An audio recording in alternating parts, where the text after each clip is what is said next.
సొంత ఇల్లు బెటరా లేక అద్దెకు ఉండడం బెటరా అనే చర్చ ఇప్పటిది కాదు ప్రొఫెసర్ గారు. కొంతమంది అంటూ ఉంటారు అద్దె చెల్లించే బదులు ఆ అమౌంట్ ను ఈఎంఐగా కడితే కొన్నాళ్లకు ఆ ఇల్లు సొంతం అవుతుంది కదా అని చెప్పి.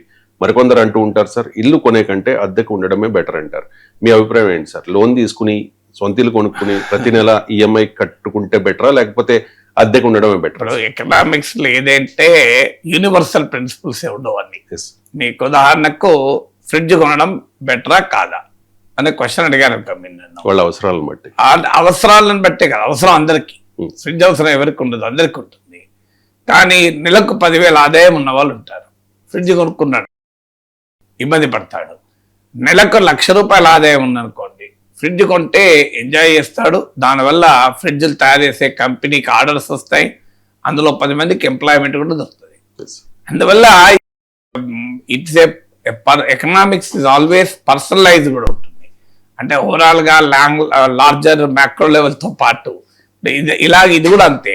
అద్దె ఇలా దీనికి ఆర్గ్యుమెంట్స్ ఉన్నాయి, దానికి ఆర్గ్యుమెంట్స్ ఉన్నాయి. అంటే it is how you look at anything అని. ఇప్పుడు ఉదాహరణకు మన దేశంలోనే కాదు, ప్రపంచంలో ఎక్కడైనా సొంత ఇల్లు కేవలం ఒక ఎకనామిక్ డిసిషనే కాదు. అదొక సెక్యూరిటీ, అదొక హోదా, స్టేటస్, అదొక ఐడెంటిటీ, అస్తిత్వము, అదొక కన్వీనియన్సు, ఇష్టం వచ్చినప్పుడు మారాల్సిన అవసరం లేకుండా, అదొక భావోద్వేగము, నా సొంత ఇల్లు, నా ఇంట్లో నేనున్నాను అని. అదొక సెంటిమెంటు, కనీసం చనిపోయేటప్పుడు నా ఇంట్లో నేను చనిపోతానని కూడా అనేవాళ్ళు ఉన్నారు. సో ఇలా ఇట్స్ ఎన్ మళ్ళీ ఇటీవల కాలంలో అదొక ఇన్వెస్ట్మెంట్ కూడా. నీకు దాని ధర కూడా పెరిగిపోతుంది కదా. అఫ్కోర్స్ ల్యాండ్తో పోలిస్తే బిల్డింగ్ ఉంటే తక్కువ పెరగచ్చు, బట్ స్టిల్ ఎంతో కొంత పెరుగుతుంది. ల్యాండ్ ఉంటే కాపాడుకోవడం కష్టం. కనీసం ల్యాండ్ పెద్దదిగా ఉండి ఇల్లు చిన్నదిగా ఉన్నది అనుకోండి, ల్యాండ్ రేట్ పెరుగుతుంది, ఇల్లు ఓవరాల్గా ధర కూడా పెరుగుతుంది. అందువల్ల నా సలహా ఏంటంటే, మీ దగ్గర డబ్బులు ఉంటే ఎప్పుడైనా ల్యాండ్ ఎక్కువ కొనండి, ఇల్లు చిన్నగా కొనండి. ఇల్లు కోమో ఇన్వెస్ట్మెంట్ రాదు.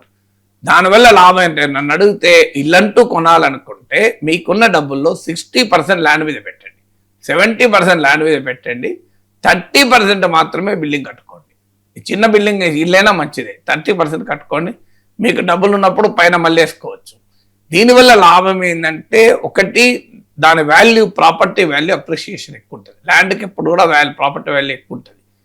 తర్వాత రెండో లాభం ఏంటి, మీ చెట్లు మొక్కలు వేసుకోవచ్చు, కాస్త ప్రశాంతమైన గాలి వస్తుంది, లాభం. సో అందువల్ల మీకు ఉన్న డబ్బులు మొత్తం బిల్డింగ్ మీద పెట్టడం కన్నా ల్యాండ్ మీద కొంత పెట్టి బిల్డింగ్ మీద తక్కువ పెట్టుకుంటే అదొక బెటర్ ఆప్షన్. అపార్ట్మెంట్ కొన్నాం అనుకోండి, నీ అవసరానికి తగినంతగా కొని మిగతా డబ్బులు కావాలంటే ఒక ప్లాట్ కొనుక్కుంటే ఆ ప్లాట్ అప్రిసియేషన్ కూడా పెరుగుతుంది.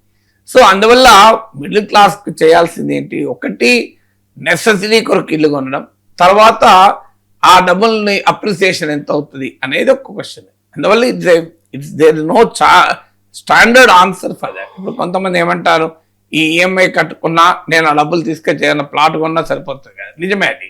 ఇప్పుడు నేను ఉదాహరణకు 20 ఏళ్ల క్రితం ఇల్లు కట్టాను. అప్పుడు మా నాన్న ఒక 5 లక్షలు ఇచ్చాడు, నా దగ్గర ఒక 5-6 లక్షలు ఉండే, 6 లక్షలు లోన్ తీసుకున్నాను. మొత్తం కలిపితే 17 lakhsతో ఇల్లు కట్టాను. ఇది 20 years క్రితం. మా నాన్న ఊర్లో మా ఇల్లుంటే అమ్మేసి మంచిర్యాలలో మాతో పాటే ఉండటానికి రమన్నా వచ్చాడు. అరే నాకు ఇల్లు అవసరం లేదు, వాళ్ళు అమ్మేశారు కదా అని 5 లక్షలు ఇచ్చాడు. సో 6 లక్షలు బ్యాంక్ లోను, నెలకు 20 ఏళ్ల పాటు ఈఎంఐ. నేను కష్టపడి సంపాదించింది అప్పటిదాకా 5-6 లక్షలు ఉండే, మొత్తం కలిపితే 17 lakhs 16 lakhs ఇల్లు కట్టాడు. ఆ ఇల్లు ఇవాళ వచ్చే ప్రైస్ కన్నా ఆ 17 lakhs పెడితే నేను ఆ రోజుల్లో 70 ఎకరాలు వచ్చి కావచ్చు. ఇవాళ మామూలుగా ఉండేది 100 కోట్లు 50 కోట్లకు ఉండేది. నేను ఇల్లు కన్నా ఇవాళ ఎంత ఉంటుంది, అది మ్యాక్సిమం అయితే 1.5-2 కోట్లు ఉంటుంది, అంతకన్నా ఎక్కువ ఉండదు.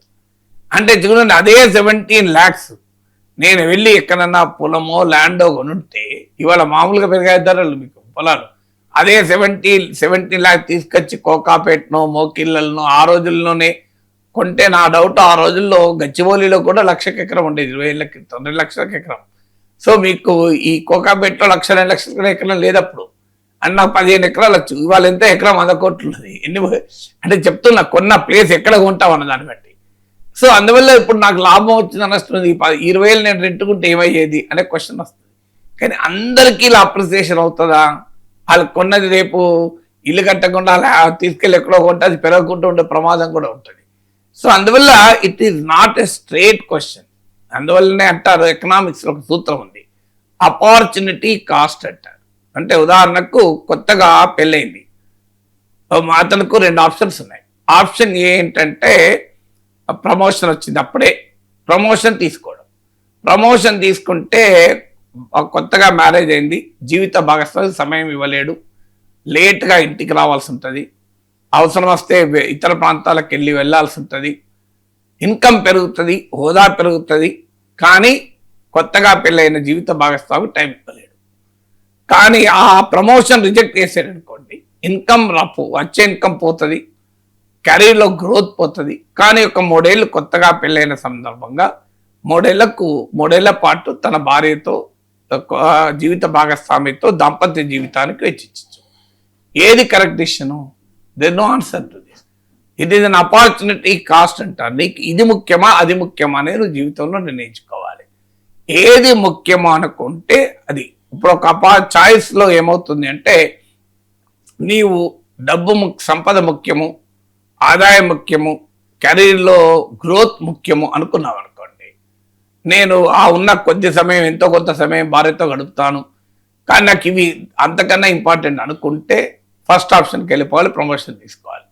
లేదు, జీవితంలో నాకు మళ్ళీ రాదు ఈ లైఫ్, వైవాహిక జీవితంలో వివాహ అనుబంధం, నేను ఈ 2-3 years ప్రమోషన్ లేకపోయినా మంచిదే, I spend some time with my wife, అది ఇద్దరం కలిసి అలా విహారయాత్రకు వెళ్ళొస్తాం, అలా తీర్థయాత్రకు వెళ్ళొస్తాం, బంధువుల ఇళ్ళకి వెళ్ళొస్తాం, లైఫ్ ఉన్నదే కదా అనుకున్నాం అనుకోండి, నువ్వు సెకండ్ ఆప్షన్.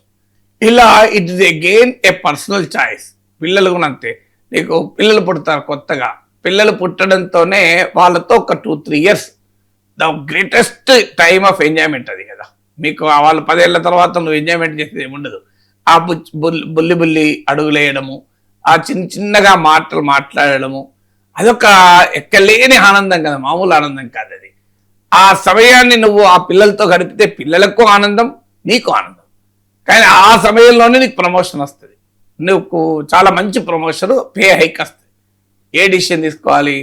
ఈ హయ్యర్ పే హైక్ వెళ్ళిపోవడం కరెక్టా, ఉన్న ఉద్యోగంలో ఉంటూ పిల్లలకు కాస్త సమయం కేటాయించడం కష్టమా? ఎందుకంటే మళ్ళీ లైఫ్ మళ్ళీ రాదు, ఆ పిల్లలతో గడిపే సమయమే నీకు మళ్ళీ రాదు లైఫ్లో. It just not possible. ఇక ఇప్పుడు అది దట్ ఈస్ కాల్డ్ ఎకనామిక్స్లో opportunity cost. You are losing emotional satisfaction but you are getting financial benefit. నీకున్న సామాజిక ఆర్థిక స్థితి నుంచి ఏది ముఖ్యమో నిర్ణయం తీసుకోవాలి. నిజంగానే ఆర్థిక పరిస్థితి బాగాలేదు, ఎమోషన్స్ కన్నా మొదలు ఆర్థికంగా స్టెబిలైజ్ కావాలి.